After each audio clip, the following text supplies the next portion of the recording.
Samantala mga kabrigada, bloodless anti-drug campaign ng PNP nasabat o nakasabat ng 20.7 billion pesos na halaga ng iligal na droga ngayong 2024.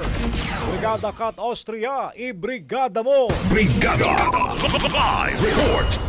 Aabot sa 20.7 bilyon ang halaga ng iligal na droga na nasabat ng Philippine National Police sa kanilang bloodless anti-drug campaign mula January 1 hanggang December 15 ngayong taon.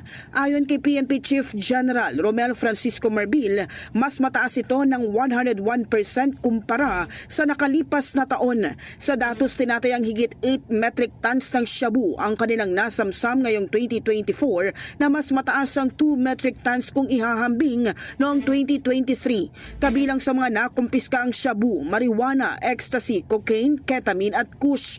Mula ito sa 46,821 anti-drug operations na ikinasa ng pulisya sa buong bansa, habang nasa 57,129 individuals ang naaresto. Sinabi ni General Marbil, tinitiyak nila na nasa tamang proseso ang kanilang mga ikinakasang operasyon at napoprotektahan ang karapatang pantao ng mga drug suspect o high-value individuals. Patuloy anya ang calibrated anti-drug campaign na kayang masawata ang mga drug syndicate na wala umanong binabawian ng buhay.